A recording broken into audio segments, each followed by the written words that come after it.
আজকে শনিবার, যেহেতু নিরামিষ রান্না বান্না, তাই জন্য এখানে নিয়ে নিয়েছি ভাত আর একটা কাঁচা লঙ্কা নিয়েছি। আর একটা জিনিস দেখা, এটা হচ্ছে ঘি, একদম না দেশি ঘি। দেখো আমাদের এখানকার ভীষণ টেস্টি ঘিটা, দেখতেই পাচ্ছ ঘিটা কেনা ঘি কিন্তু একদম ঘরের মতন। এই ঘিটা একটু ভাতে নিয়ে নেব।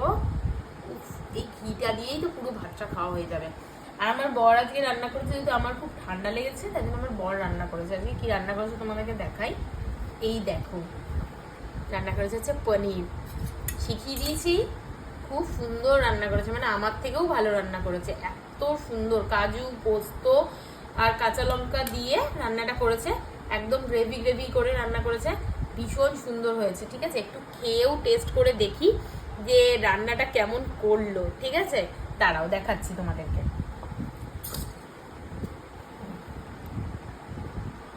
এই যে থালায় এবার নিয়ে নিলাম একটু পনির।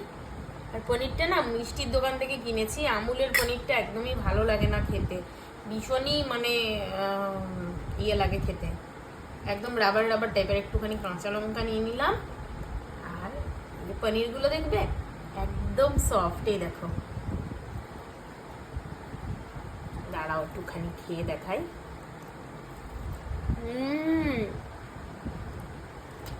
ভীষণ টেস্টি হয়েছে খেতে, কাঁচা লঙ্কা দিয়ে ঘি দিয়ে পনির। দারুণ টেস্টি হয়েছে।